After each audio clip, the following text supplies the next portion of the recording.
Hey, it's Soleil, and this is episode 51 of the Red Pilled Orange Pill Investor. Mining stocks, crypto is taking a little bit of a hit today. My buying power is barely holding on by a string, but on my other account, I was able to pick up a little bit of cheap HUT. It's the cheapest mining stock that I'm personally aware of. Its liquidity isn't the best, and I'm not a financial advisor, so I don't give financial advice, but it's just, for my purposes, it's just barely liquid enough that I can get fills without getting screwed too much on the bid-ask spread. So, yeah, my using my margin, my buying power is a little overextended. So these dips are basically just have my buying power holding on by a thread. So I'm not actually able to buy some dips, as I would prefer.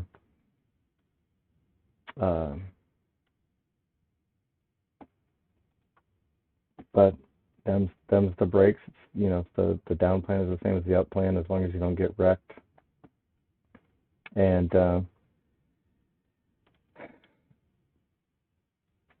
I am careful. I have some reserves that I can use.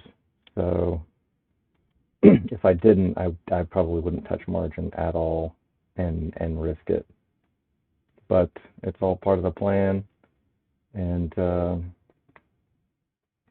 it's funny. I scroll my Twitter feed, and some guy has this long ass. I had to look at what FIRE is. Something financial. I don't know. Financial independence, retirement, retire early, financial something. And he's got this long ass technical explanation about why there's nothing special about Bitcoin, but he seems to kind of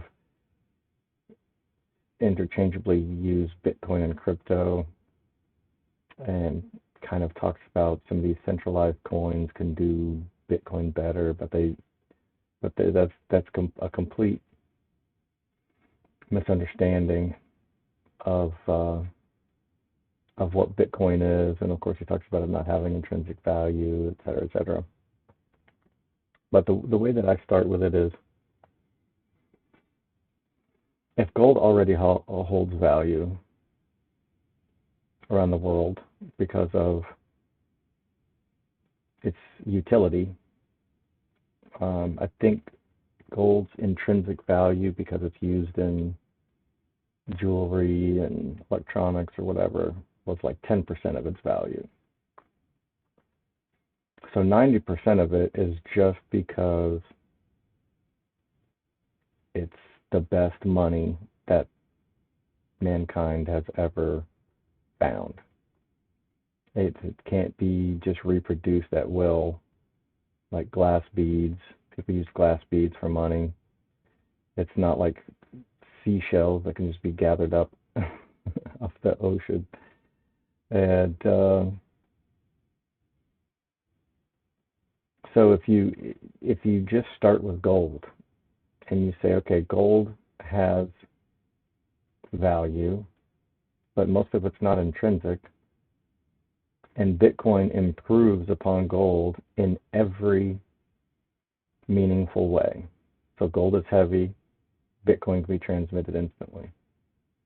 Gold is scarce, but Bitcoin is scarcer. There's a cap on it, and we're constantly finding more gold. I think gold is being mined at like 2% a year or something. So we're continually increasing the amount of it, and at some point we'll figure out how to mine it from asteroids or wherever the hell we can find it in the universe. So Bitcoin improves on that. Gold can be stolen. It's hard to guard it. It lends itself to being centralized, like at Fort Knox and central banks, etc. Whereas Bitcoin, nobody needs a bank to custody it. You can just custody it yourself. You can have encrypted keys, can't be stolen. You can just take it to your grave, which disincentivizes someone actually sending you to your grave to get it. So why engage in violence? Why engage in theft if you never get rewarded?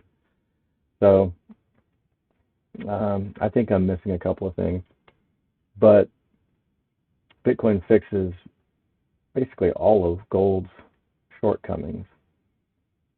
So this guy even admitted, he's like, it's just digital gold, but he's almost saying that in a dismissive way.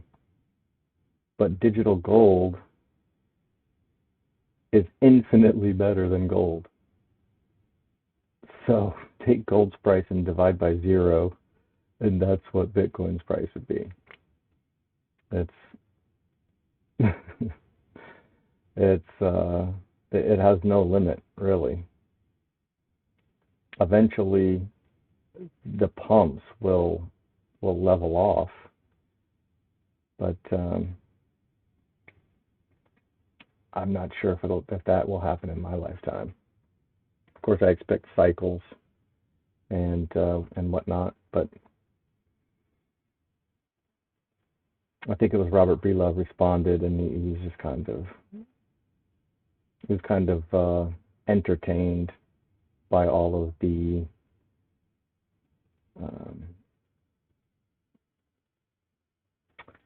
I don't know, almost kind of just ridiculously unsupported